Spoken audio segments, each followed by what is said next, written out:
Good evening and welcome to Tucker Carlson Tonight. The left would very much like you to stop talking and thinking about bad decisions they've made over the years that they happen to be profiting from. Shut up, they're screaming, including to this show. Obviously, we won't, and you shouldn't either. Details in a minute.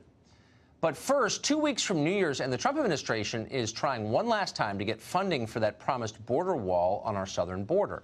The president says he's willing to shut down the government in order to get the first $5 billion in construction money.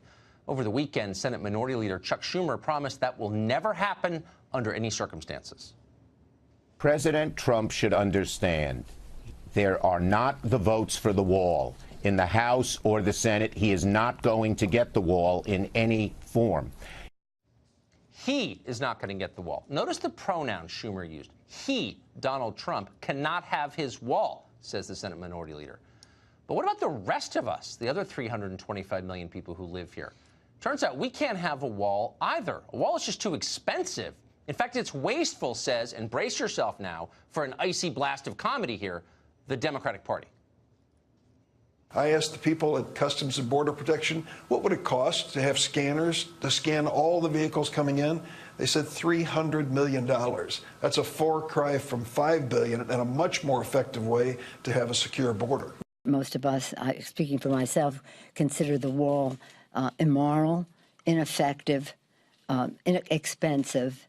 To spend billions of dollars on an immoral, ineffective, and expensive wall.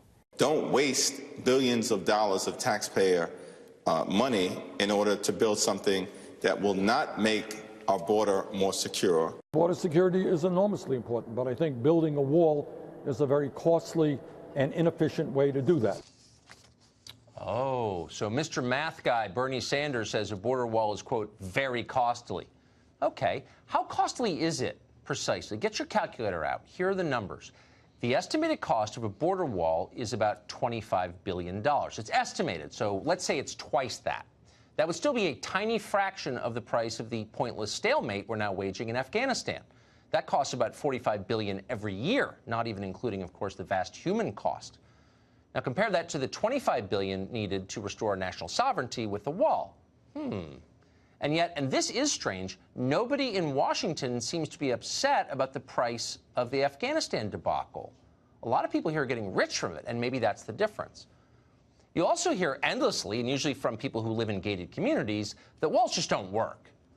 But if that's true, if they really don't work, then why has Congress been happy to help pay for border barriers in Jordan, Tunisia, and Israel? Nancy Pelosi says that walls are immoral, and yet for some reason she's not flying to Jerusalem to lecture the Israelis on how they're wasting U.S. aid building walls that don't work. The Israelis know how effective walls are. That's why they have them. Israel's wall on the Egyptian border almost completely halted illegal immigration from that country. In fact, by some measures, completely, not one person came over it once they made it taller. Turns out there is a limit to the height of ladders. The truth, as you know, and as usual, is precisely the opposite of what they're telling you. The left fears a border wall precisely because it would work and could keep working long after President Trump leaves office. And that is why, when pressed, invariably they fall back on their signature argument. Racism! Border walls are racist! The president went to the heart of what I call his brown menace theory. These migrants, they're dirty people. They bring disease. This border wall thing is about controlling the browning of America. Donald Trump is fixated on the southern border, as he was the day that he announced this campaign. It is not about securing the borders. It is about xenophobic, racist, bigoted beliefs. He believes, and unfortunately maybe the facts will bear this out, his base is scared of anyone who is not visibly white. His base is scared. They always say that. They're scared, the right? They cling to things for comfort. It's just projection. Look around. Who's angry? Who's yelling? Who's hysterical? The left. Permanent Washington and their servants in the media. They're the ones who are terrified. They don't want an honest debate about immigration or a lot of other mindless policies they've been benefiting from for many years. They hate Trump for forcing a debate on any of this. They hate you for agreeing with him. Tough.